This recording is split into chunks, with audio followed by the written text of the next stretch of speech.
Sinabi mo during your filing of candidacy, you're sick of corruption, they should temper the greed. How bad is the corruption now? Very bad. What makes you say that? Look at what happened sa Bicol. 200 inosenteng Pilipino patay dahil ninakaw yung flood control funds. Hindi katanggap-tanggap yun. Hindi katanggap-tanggap yun, Karen. Dapat yung nakapagpasko, kagaya nating dalawa, kagaya ng maraming Pilipino kasama pamilya, patay. O paano gagawin natin doon? Sorry? Hindi sila nag-sorry. Patay yun dahil ninakaw. Yung flood control funds. Nasaan yung 5,500 flood control programs? Yan ang dapat natin pinag-uusapan. Yan ang dapat iniimbestigahan, hindi yung kung ano-ano. Pagkukulang ba ito ng Pangulo? O siyempre, siya Pangulo eh. Siya Pangulo eh. At sa kanyang termino, magdadalawang taon pa lamang, ay 500 billion pesos na ang sinabing nagasta sa flood control programs. Nasaan? Nasaan? Yung sa Bicol na nalubog, bilyong-bilyong piso yun. Bakit nalubog? Okay. Ngayon, hindi lang yun ang isyong pag-uusapan natin. Marami pang may init na usapin ng ating bansa at nais naming malaman ang pananaw nyo at paninindigan. May 10 tanong dito sa harapan nyo. Pumili kayo ng 5, tapos ibibigay nyo sa akin. Susubukan natin sa loob ng 6 na minuto. Sasagutin nyo to. Okay, I have to choose the 5 now. You know, choose 1 and give it to me. Okay. 1 first. Okay. All right. Ano ang masasabi mo sa paggamit ng confidential funds ni Vice President Sara Duterte? Hindi lamang dapat yung kay Vice President Sara Duterte imbestigahan. Lahat ng gumagamit ng confidential funds, kung may iimbestigahan, lahat. Pero hindi pwedeng isa lang. Ang tanong is about Sara Duterte.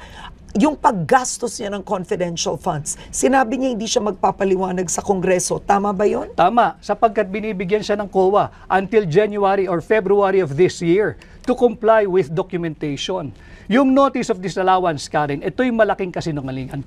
Ang notice of disallowance ay hindi kasong kriminal. Hindi yun finding of guilt. Yun ay para remedyohan mo yung mga kulang na dokumentong pinapasumiti sa'yo. At binibigyan pa siya ng January or February of this year. Therefore, the investigation conducted by the House of Representatives, if at all, premature. Huwag mong pangunahan ng COA. Constitutional duty ng COA yan. Article 9, Paragraph D, Section 3. So, Attorney, naniniwala kang walang maling paggamit si Vice President Sara Duterte sa confidential funds? Hindi pa dapat husgahan dahil meron pa siyang period to comply. So, lahat ito premature. Let COA do its job. Huwag pakialaman ng Kongreso yung trabaho ng COA because it is not the core function of Congress to do the function of COA. Okay, next. Okay, next question.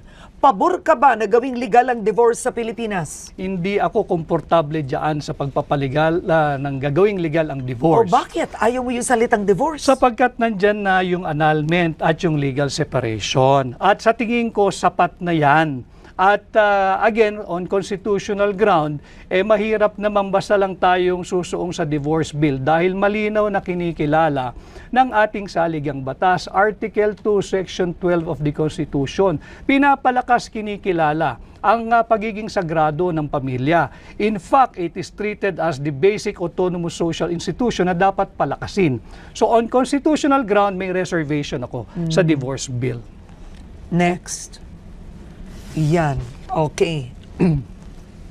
Paano mapapahusay ang kalidad ng edukasyon ng Pilipinas? O siguro ang tanong na lang, magkomento ka sa edukasyon ng Pilipinas ngayon at sa pagbawas ng budget. Kulelat tayo, di ba? Kulelat tayo sa math, sa reading, sa science, at sa spelling. Tapos binawasan pa ni Bongbong Marcos ang 12 billion. Lalo tayong malulubog. We are not using our public money to do proper public investment. So maling-mali na bawasan mo ng 12 billion pesos ang Department of Education at isang kalang mo ang kinabukasan ng kabataang Pilipino, unahin mo ang ayuda ng mga mambabatas. Yan, maling-mali yan. Ang tanong ko sa iyo, kung naging senador ka, anong gagawin mo? What legislation will you do? I will work on amending the plunder law. ibababa ko yung threshold ng plunder from 50 million to 5 million. At pag nagawa ko yan, Makalakat makulong na. hindi lang yan, Karen. Pag nagawa ko yan, ibabalik ko ang death penalty. Yun ang kaparusahan. Sapagkat higit pa sa heinous crime ang pagnanakaw. So, ang plunder para sa iyo, 5 million pesos, tas death penalty. Yes. Okay. Dahil ang pagnanakaw ay pagnanakaw kahit magkano pang halaga yan. At singit ko lang, kahit sa banal na kasulatan, ang nakalagay lang doon, thou shall not steal, period. Hindi sinabing thou shall not steal ng more than 50 million. So wag nating paguluhin ang buhay natin, wag kang magnakaw, period. Alright, next. Ay, ano ko, nagalaw ko to. Pumili ka okay. ng iba. Here. Yan, okay. Alright, eto.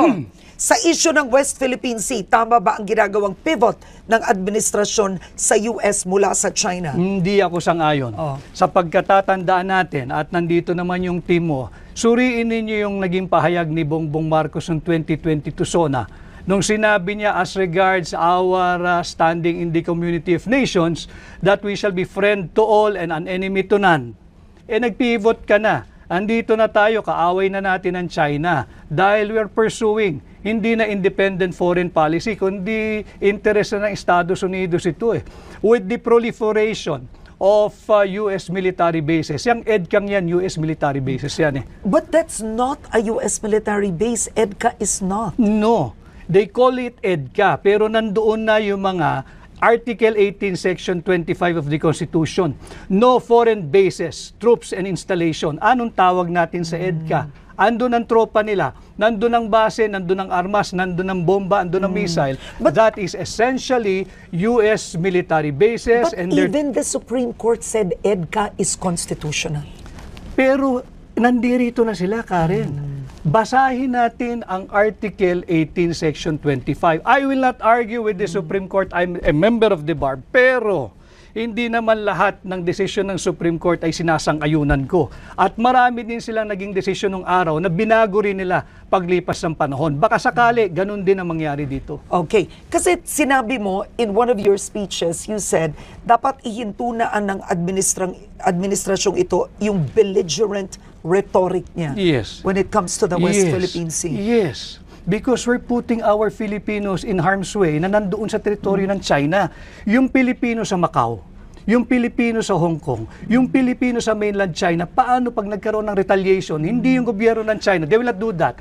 Yung mga Chinese doon, kawawa ang Pilipino, sino mananagot? Pero attorney, masang-ayon ka sa pag-handle ni Pangulong Duterte sa West Philippine No, Sea? ang sinasabi ko, let us diffuse and de-escalate the tension. Huwag nating silaban. Sapagkat yung ginagawa ng mga matatapang na nagsasalita dyan sa gobyerno, that is even punishable under RPC Article 118, Karen. Okay. Alright. Bawal yan. Ang dami ko pa kasi gusto itanong sa inyo eh. Ayoko matapos itong 20 minutes. Kaya pa ba isa muna? Oh, here. Kaya pa ba isa? Very quickly lang. Eto, mabilis dapat. Solusyon sa mataas na presyo ng bilihin. Kampanya ni BBM, nandun ka. Sabi nyo, ibababa nyo bigas. 20 pesos Wala kada na ako kilo. dun eh. Wala na ako dun. Kasalanan niya yan. Sapagkat yung budget, sinimulan natin sa budget, talagang inflationary yung budget. Hindi ito developmental budget na dapat sinusulong ng lahat ng Pangulo. Dapat, para malabanan natin yung pagtaas ng presyo, magsimula sa gobyerno. Belt tightening, austerity program, and fiscal discipline. Dapat wag tayong gumastos ng higit sa kinikita ng gobyerno. Parang budgeting mo lang yan sa bahay, Karen. You do not spend more than what you earn. Okay. Dapat ba ma-impeach si Vice President Sara Duterte? Pakita muna nila yung ebidensya at hayaan natin yung mga senator judges mag-appreciate ng ebidensya kung sakasakaling tumuloy yan. Okay. Last words. Bakit dapat iboto si Attorney Vic Rodriguez? Sapagkat ako'y lalaban sa korupsyon. At alam ko kung paano labanan ito, aamyendahan ko yung plunder law at pag naamyendahan ko yan, ibabalik ko ang death penalty. Sapagkat pagod na ang sambayan ng Pilipino sa korupsyon at nakita natin kung saan patungo ang ating bansa. Kawawa naman tayo. At yan ang Harapan 2025 kasama si Attorney Vic Rodriguez. Maraming salamat po sa inyo. Thank you, Karen. At magandang araw kapamilya, bumoto ng tama, suriin ang bawat kandidato.